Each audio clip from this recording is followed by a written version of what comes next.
नमस्कार, आप देख रहे हैं राज्यसभा टीवी। आपके साथ मैं हूं अंकिता और सबसे पहले एक नजर डालेंगे इस वक्त की हेडलाइंस पर। आम बजट से पहले प्रधानमंत्री नरेंद्र मोदी की प्रमुख अर्थशास्त्रियों और विशेषज्ञों के साथ महत्वपूर्ण बैठक। विकास को गति देने और रोजगार बढ़ाने के लिए आर्थिक नीति की रूपरेखा पर होगी चर्चा। बैठक में केंद्रीय मंत्रियों, नीति आयोग के अधिकारियों और उद्योगपतियों के भी हिस्सा लेने की उम्मीद।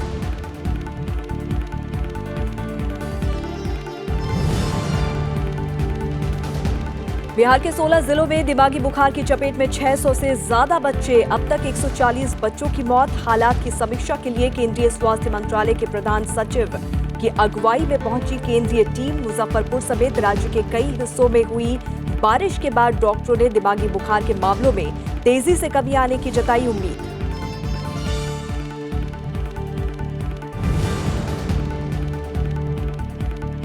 सितंबर तक आतंकी फंडिंग संबंधी वैश्विक चिंताओं को दूर करने के लिए ठोस कदम उठाए पाकिस्तान। इस्लामाबाद को FATF की चेतावनी पर भारत का बयान। आतंकी फंडिंग के खिलाफ कदम उठाने में विफल रहने के बाद FATF ने पाकिस्तान को ग्रे लिस्ट में रखा है बरकरार।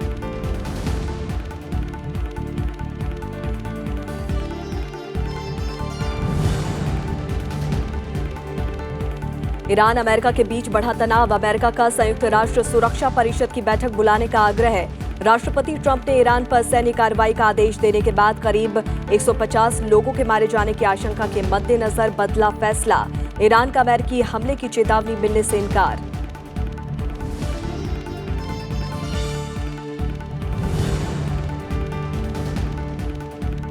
क्रिकेट विश्व कप में भारत और अफगानिस्तान के बीच मुकाबला आज। साउथहैम्पटन में जीत का सिलसिला बरकरार रखने के इरादे से उतरेगी टीम इंडिया। मैनचेस्टर में न्यूजीलैंड और वेस्टइंडीज के बीच होगी भिड़ंत। लीड्स में मलिंगा की घातक गेंदबाजी की बदौलत श्रीलंका की मेजबान इंग्लैंड पर 20 रनों की शानदार जीत। आम बजट से पहले प्रधानमंत्री नरेंद्र मोदी आज प्रमुख अर्थशास्त्रियों और विशेषज्ञों के साथ महत्वपूर्ण बैठक करने वाले हैं। इस बैठक में विकास को गति देने और रोजगार बढ़ाने के लिए आर्थिक नीति की रूपरेखा पर चर्चा होगी। बैठक में केंद्रीय मंत्रियों, नीति आयोग के अधिकारियों, विभिन्न क्षेत्रों के विशेषज्ञों और उद्योगपतियों के भी हिस्सा लेने की उम्मीद है। बैठक का आयोजन नीति आयोग कर रहा है। इस बैठक में अर्थव्यवस्था, कृषि और एक्सपोर्ट को बढ़ावा देने के अलावा स्वास्थ्य व्यवस्था में सुधार के लिए भी रणनीति बनाई जा सकती है। बजट से ठीक पहले होने वाली ये बैठक काफी अहम मानी जा रही है।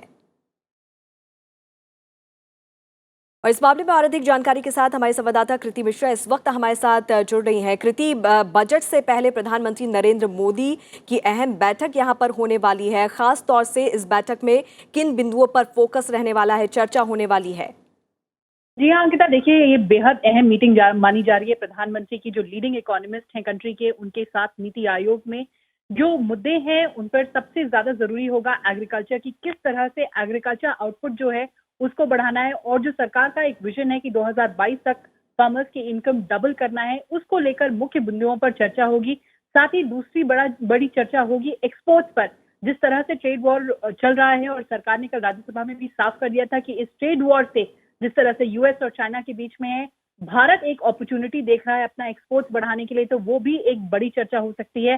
साथ ही साथ इंडस्ट्रियल आउटपुट और एम्प्लॉयमेंट जनरेशन को और कैसे बढ़ावा देना है, स्किल डेवलपमेंट कैसे करना है, इन सारी बिंदुओं पर बेहद अहम चर्चा होगी। और इसके बाद जो कई सुझाव निकल कर आएंगे, सरकार की ये भी रणनीति होगी कि किस तरह से वो बजट प्रपोजल्स में इनको इंक्लूड करे। तो बेहद अहम मीटिंग आज प्रधानमंत्री की लीडिंग इकोनॉमिस्ट के साथ। जी अंकिता। चलिए कृति, नजर बना के रखिए। बहुत बहुत शुक्रिया इस तमाम जानकारी के लिए। वित्त मंत्री निर्मला सीतारमण ने लोगों की अपेक्षाएं पूरी करने में सभी राज्यों और केंद्र शासित प्रदेशों से सहयोग मांगा है। कल दिल्ली में राज्यों के वित्त मंत्रियों के साथ बजट पूर्व विचार विमर्श में उन्होंने लक्ष्य पूरा करने में केंद्र की ओर से पूरे सहयोग का भरोसा दिलाया। वित्त मंत्री ने कहा कि राज्य और केंद्र के पूरे समन्वयन के बिना तय लक्ष्य पूरे नहीं हो सकते हैं। वित्तीय वर्ष 2019-20 के लिए केंद्रीय बजट 5 जुलाई को लोकसभा में प्रस्तुत किया जाएगा।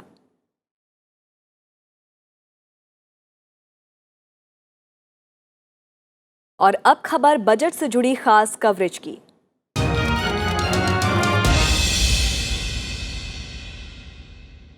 पिछले 1.5 सालों में भारत के रियल एस्टेट सेक्टर में कई क्रांतिकारी बदलाव आए हैं। नतीजा ये हुआ है कि अब इस क्षेत्र में ज्यादा पारदर्शिता है और ये पहले से ज्यादा संगठित है। लेकिन अब भी रियल एस्टेट क्षेत्र में कई समस्याएं हैं, जैसे घर बने हुए हैं लेकिन उन्हें खरीदने वाले नहीं। घर बनाने की लागत भी आसमान छू रही है। ऐसे में आइए देखते हैं इस सेक्टर की बजट से क्या उम्मीदें हैं। सरकार ने रियल एस्टेट सेक्टर में रेरा एंड जीएसटी जैसे प्रावधानों को लाकर इसका कायाकल्प ही कर दिया है। अब ये पहले से ज्यादा पारदर्शी और संगठित हो गया है। सरकार चाहती है कि 2022 तक सबके पास घर हो। इस लक्ष्य ने सस्ते और कम बजट में आने वाले घरों की ओर बिल्डरों का ध्यान आकर्षित किया है। अब इस सेक्टर की मांग है कि सभी प्रदेशों में रेरा को लेकर समानता हो, रियल एस्टेट को उद्योग का दर्जा मिले, सभी तरह की अनुमतियों के लिए सिंगल विंडो हो और बाजार में बनावटी रूप से दामों के उछाल पर लगाम लगाने के लिए कदम उठाए जाएं। Programs at the macro level have really helped in the last 5 years, and now I think they will become even more realistic.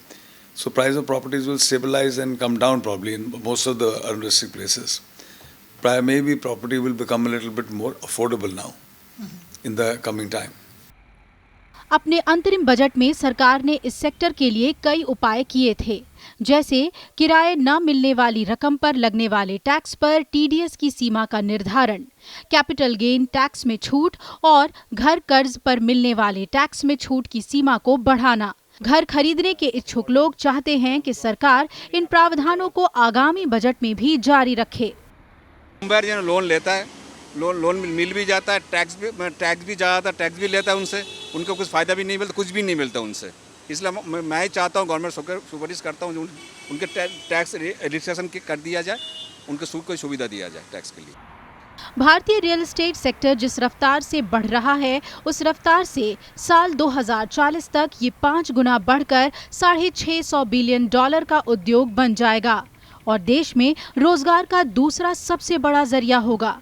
साथ ही जीडीपी में इसका योगदान बढ़कर 13% तक हो जाएगा। भारत की अर्थव्यवस्था को दुनिया की सबसे तेजी से विकास करने वाली अर्थव्यवस्थाओं में गिना जा रहा है और रियल एस्टेट सेक्टर इस तेजी का एक बड़ा जरिया बन सकता है। कृति मिश्रा, राज्यसभा टीवी।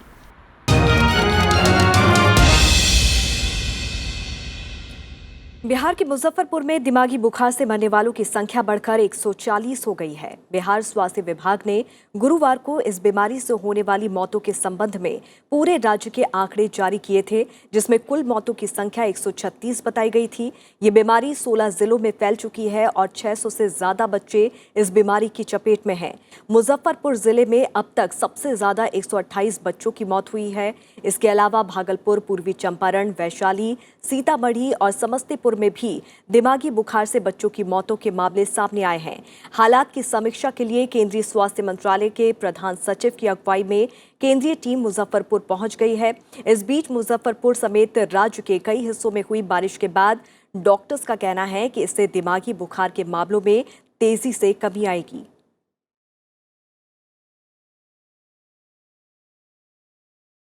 अभी तक 12 बजे रात से अभी तक किसी बच्चे का एडमिशन नहीं हुआ है। ये मौसम का थोड़ा सा राहत है हम लोगों पे। एक बच्चे का डेथ जरूर हुआ है 8 बजे के 12 बजे के बाद से, और टोटल डेथ 108 है। राज्यसभा टीवी के संवाददाता पंचानन मिश्रा ने मुजफ्फरपुर के उन गांवों का जायजा लिया जहां दिमागी बुखार से कई बच्चों की मौत हुई है। हम इस वक्त मौजूद हैं वैशाली जिले के हरवंशपुर गांव में, और हरवंशपुर गांव में जो चमकी बुखार था यानी इंसेफ्लाइटिस था, उसका कहर कुछ इस तरह था कि यहाँ करीब 7 बच्चों की मौत हो चुकी है। और उसके बाद ये हुआ कि गांव के लोगों ने अपने बच्चों को आसपास के जो बड़े इलाके हैं, चाहे पटना हो या फिर आसपास के इलाके, वहाँ पर शिफ्ट करना शुरू कर दिया। एक घर ये देखिए जहाँ ताला लगा हुआ है, यहाँ इस घर में कम से कम 8 बच्चे थे जो छोटे थे और जिनको एहतियातन यहाँ के जो घर के लोग थे उन्होंने दूसरी जगह यानी पटना ले गए, से चले गए। और देखिए अब सिर्फ बुजुर्ग लोग घर बचे हुए हैं। क्या नाम है आपका? बच्चे कितने थे, कहाँ चले गए? बच्चे 4 बच्चे थे। 4 बच्चे समझाना थे दिए। अच्छा। और अकेले हम मान के चलते रह गए, हम मलेशिया के चलते। क्या आ रहा है, क्या कारण है? एईएस की वजह से ही है इंसेफ्लाइटिस? हाँ, यही सही है मेन करके।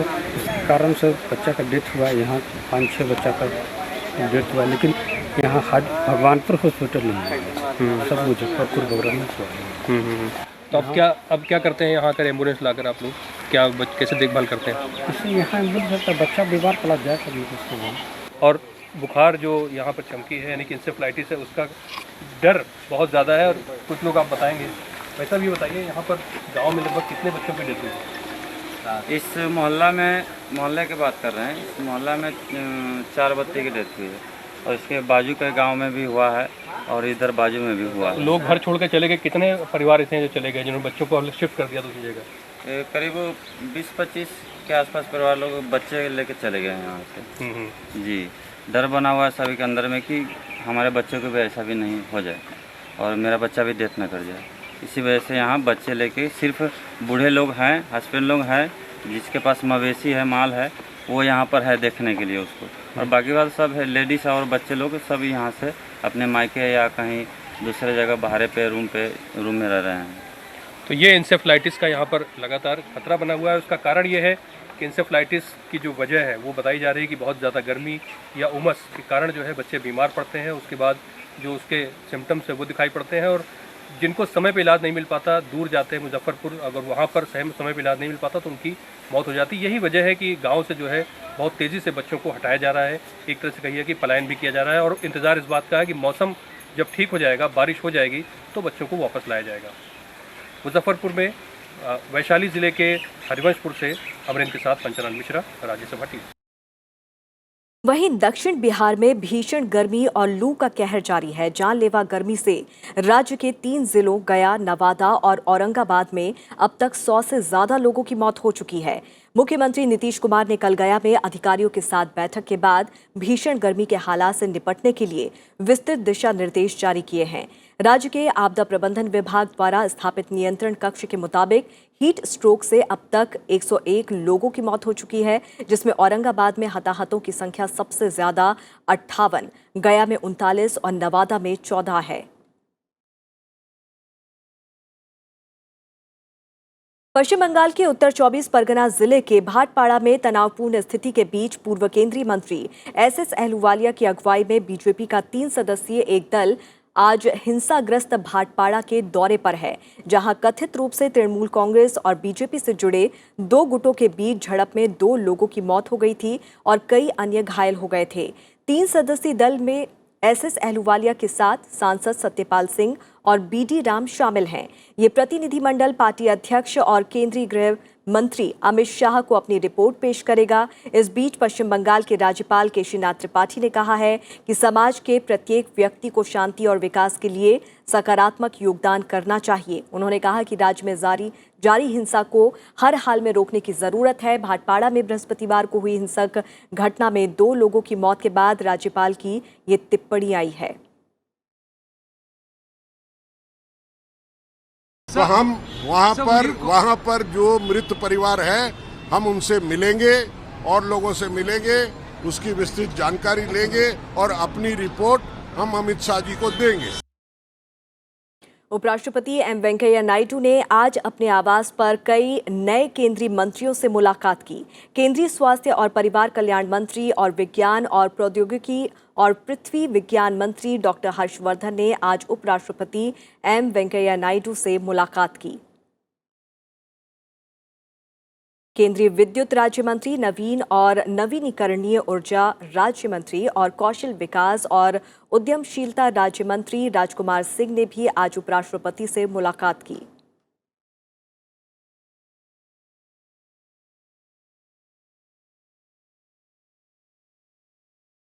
टेरर फंडिंग को रोकने की अपनी कार्य योजना को पूरा करने के लिए पाकिस्तान के पास अब अक्टूबर तक का समय है। अगर पाकिस्तान इसमें कामयाब नहीं होता है तो अंतर्राष्ट्रीय आतंकवाद के वित्त पोषण की निगरानी करने वाली संस्था फाइनेंशियल एक्शन टास्क फोर्स उसे डाउनग्रेड कर सकती है और ब्लैक लिस्ट में डाल देगा। शुक्रवार को खत्म हुई FATF की बैठक में पाकिस्तान को ग्रे लिस्ट में ही रखा गया है। फाइनेंशियल एक्शन टास्क फोर्स ने शुक्रवार को कहा कि पाकिस्तान टेरर फंडिंग पर अपने एक्शन प्लान को पूरा करने में विफल रहा है। AFTF ने पाकिस्तान को अक्टूबर तक अपनी प्रतिबद्धता को पूरा करने या फिर कार्रवाई का सामना करने की चेतावनी दी है। अगर पाकिस्तान ऐसा करने में कामयाब नहीं होता है तो उसे ब्लैकलिस्ट में डाला जा सकता है। इस बीच भारत ने कहा कि पाकिस्तान AFTF कार्य योजना को सितंबर तक प्रभावी तरीके से लागू करेगा और उसकी धरती से पनपने वाले आतंकवाद और आतंकी वित्तपोषण संबंधी वैश्विक चिंताओं को दूर करने के लिए ठोस, सत्यापन योग्य और अपरिवर्तनीय कदम उठाएगा। और इस मामले में और अधिक जानकारी के साथ हमारे संवाददाता अखिलेश सुमन इस वक्त हमारे साथ फोन लाइन पर मौजूद हैं। अखिलेश, बड़ा झटका यहां पर पाकिस्तान के लिए कहा जा सकता है। अक्टूबर तक का वक्त यहां पर पाकिस्तान को मिला है। निश्चित तौर पे ये बड़ा झटका नहीं, एक तरीके से कहें कि पाकिस्तान को अपनी आदत सुधारने के लिए एक बड़ी सजेशन दिया गया है, बड़ी सलाह दी गई है कि अगर वो अक्टूबर तक इन मामलों को ठीक नहीं करेगा तो उन्हें ब्लैकलिस्ट किया जा सकता है। और ब्लैकलिस्ट करने का मतलब कि एक तरह से सैंक्शन होता है, वो अंतर्राष्ट्रीय सैंक्शन होता है जिसमें कि आप आधिकारिक तौर पे न तो किसी से कर्ज ले सकते हैं, न कोई कर्ज दे सकता है आपको, और ना आप एक्सपोर्ट कर सकते हैं। तो बहुत तरह के यूनाइटेड नेशन सिक्योरिटी काउंसिल के प्रावधान ऐसे लग जाते हैं कि वो देश एक तरीके से कहें कि दिवालियेपन की तरफ बढ़ जाता है। और FATF ने 6 दिनों की अपनी बैठक के बाद जो कल स्टेटमेंट जारी किया, वो स्टेटमेंट अपने आप में काफी आंख खोलने वाला है पाकिस्तान के लिए, क्योंकि उस स्टेटमेंट का जो निचोड़ अगर कहें तो निचोड़ ये है कि पाकिस्तान की सरकार, पाकिस्तान की सुरक्षा एजेंसियां, पाकिस्तान की खुफिया एजेंसियां, इन सारी एजेंसियां में कोई संवेदनशीलता नहीं है कि टेरर फंडिंग को, आतंकवाद को मिलने वाले पैसे को, आतंकवाद के खिलाफ मिलने वाले वित्त पोषण को रोकने की कोई कार्रवाई अभी तक पाकिस्तान ने की है।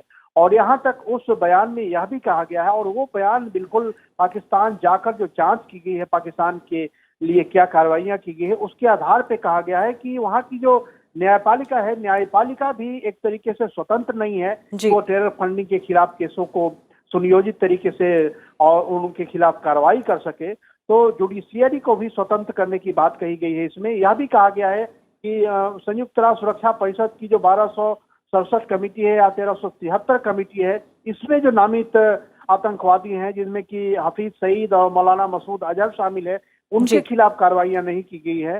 तो एक तरीके से कहें कि उनको अक्टूबर तक का समय दिया गया है कि आप जो इन्फोर्समेंट एजेंसी है, आपकी जो वो एजेंसियां हैं जो आतंकवादियों के वित्त पोषण के खिलाफ कार्रवाई कर सकती हैं, या जो आपकी खुफिया एजेंसियां हैं, जो आपकी पुलिस है, जो आपकी सरकार है, उन सारे में कोऑर्डिनेशन करके आप उनके खिलाफ ऐसी कार्रवाई करें ताकि लोगों को दिखे, और वो जब कार्रवाई आप करेंगे तो निश्चित तौर पे उसको टेररिस्ट एक्टिविटी पे असर पड़ेगा और वो साफ साफ दिखने वाली स्थिति होनी चाहिए। तो इसीलिए भारत ने जो एक अपना जो बयान दिया है, भारत ने बयान दिया है कि सितंबर तक पाकिस्तान को इस मामले में अपनी कार्रवाई करनी चाहिए, वरना भारत भी उस FATF कमेटी का हिस्सा है और FATF कमेटी में भारत और ज्यादा पुरजोर कार्रवाई करने के लिए अनुशंसा करेगा। और जिस तरह का अभी जो दुनिया की जो मानसिकता बनी है, वो दुनिया की मानसिकता आतंकवाद के खिलाफ काफी कठोर कदम उठाने वाली है। हालांकि अभी मलेशिया, चीन और तुर्की के सहयोग से पाकिस्तान को थोड़ी सी राहत मिली है, लेकिन ज्यादा दिन तक ये भी समर्थन नहीं कर सकती। जैसा कि आपने देखा था कि मौलाना मसूद अजहर के मामले में चीन को भी साथ में आना पड़ा, भारत की जो डिमांड थी। तो मुझे लगता है कि अक्टूबर तक पाकिस्तान को अपने रवैये में बिल्कुल सख्त परिवर्तन करना पड़ेगा, दिखने वाला परिवर्तन करना पड़ेगा। जी अखिलेश जी, बहुत बहुत शुक्रिया इस तमाम बातचीत के लिए।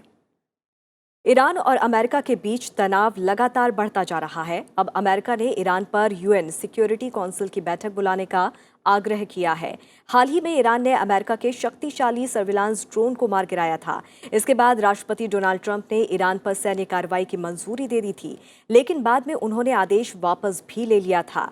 ट्रंप ने कहा कि उन्होंने करीब 150 लोगों के मारे जाने की आशंका के बाद 10 मिनट पहले सैन्य कार्रवाई रोकने का आदेश दिया। वहीं ईरान ने अमेरिकी हमले की चेतावनी मिलने से इनकार किया है। They came and they said, "Sir, we're ready to go. We'd like a decision." I said, "I want to know something before you go. How many people will be killed? In this case, Iranians." I said, "How many people are going to be killed?" Sir, I'd like to get back to you on that. Great people, these generals. They said, came back, said, "Sir, approximately 150. And I thought about it for a second. And I said, you know what? They shot down an unmanned drone, plane, whatever you want to call it. And here we are sitting with 150 dead people. That would have taken place probably within a half an hour after I said go ahead. Yeah. And I didn't like it. I didn't think it was proportionate. Bharat ने Hormuz जल डमरू मध्य से जुड़े घटनाक्रमों के कारण तेल की कीमतों में बढ़ोतरी पर शुक्रवार को चिंता जाहिर की।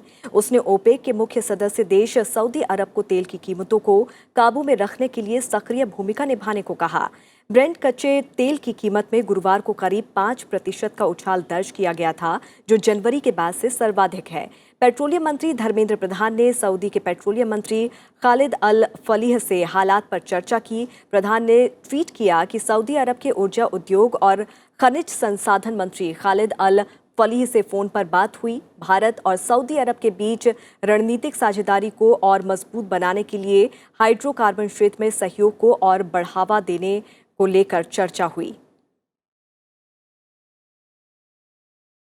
प्रधानमंत्री नरेंद्र मोदी G20 शिखर सम्मेलन में भाग लेने के लिए जापान का दौरा करेंगे। प्रधानमंत्री का जापान दौरा 27 से 29 जून के बीच होगा।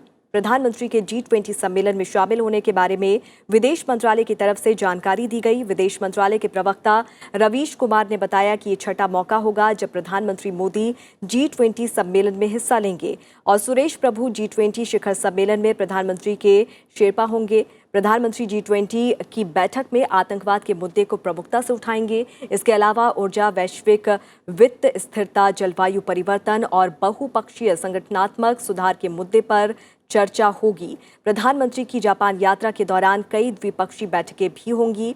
जापान के ओसाका शहर में 27 से 29 जून के बीच G20 सम्मेलन का आयोजन होना है। ब्रिटिश हेराल्ड के पोल में पाठकों ने दुनिया के सबसे ज्यादा ताकतवर 25 शख्सियतों में 4 का चुनाव किया है। चीनी राष्ट्रपति शी जिनपिंग को 18.1% लोगों ने वोट दिया है और वो चौथे स्थान पर रहे। तीसरे स्थान पर अमेरिका के राष्ट्रपति डोनाल्ड ट्रंप को चुना गया है। उन्हें 21.9% वोट मिले हैं।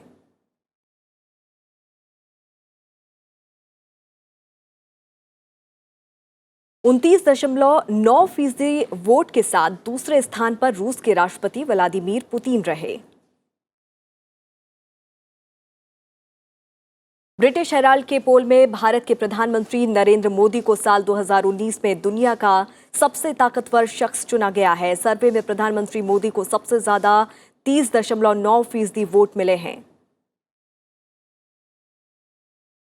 इस पोल में दुनिया के अन्य ताकतवर नेताओं को शामिल किया गया है। प्रधानमंत्री नरेंद्र मोदी की तस्वीर ब्रिटिश हेराल्ड मैगजीन के जुलाई संस्करण के कवर पेज पर प्रकाशित की जाएगी, जो 15 जुलाई को रिलीज होगी।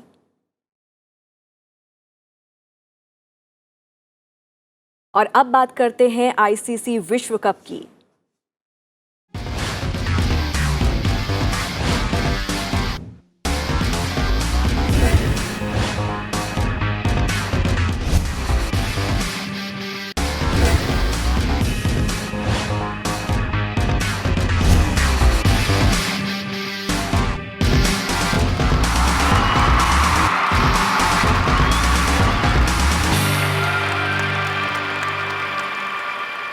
आईसीसी विश्व कप में आज 2 अहम मुकाबले खेले जाएंगे। पहला मुकाबला भारत और अफगानिस्तान के बीच होगा। दोनों टीमों के बीच मुकाबला दोपहर 3 बजे से साउथहैम्पटन के रोज बाउल मैदान में खेला जाएगा।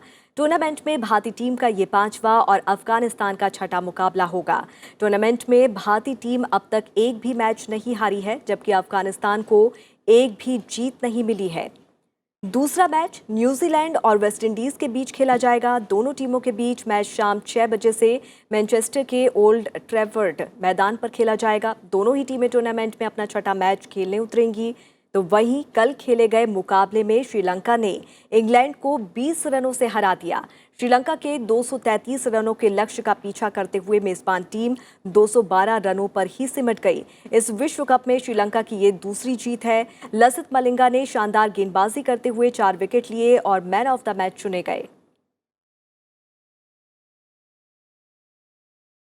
पंकज आडवाणी ने 35वां पुरुष एशियाई स्नूकर चैंपियनशिप जीत लिया है।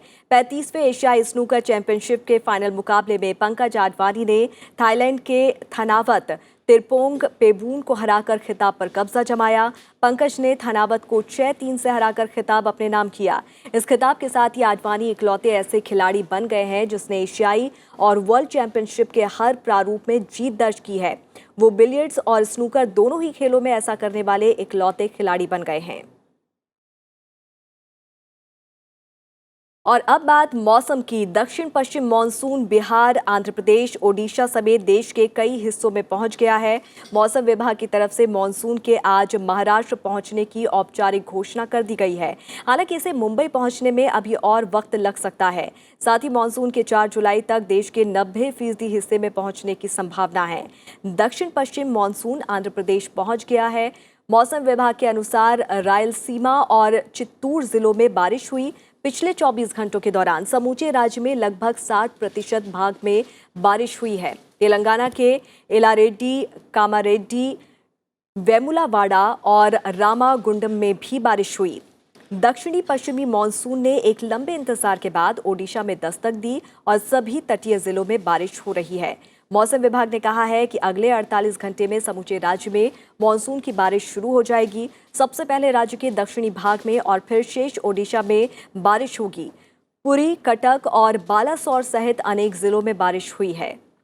बिहार के सीमांचल इलाके में भी मानसून पहुंच गया है। पूर्णिया, कटिहार और इसके आसपास के इलाकों में हल्की से सामान्य बारिश दर्ज की गई है। अगले 48 घंटे के दौरान मानसून समूचे राज्य में सक्रिय हो जाएगा। मध्य प्रदेश में पिछले 24 घंटों के दौरान मानसून पूर्व बारिश हुई।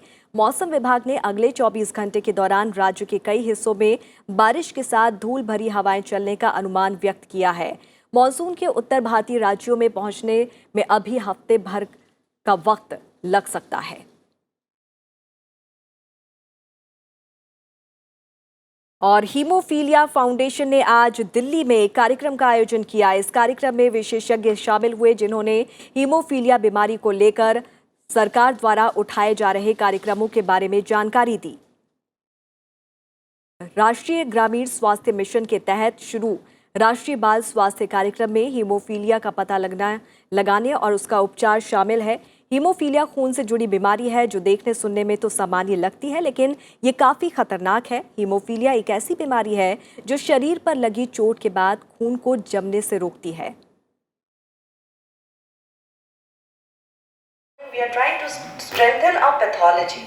Pathology is a place where we need to strengthen our pathology labs, where the cognometers or HPLC machines are there. They have to be placed, and there we have to start with our program.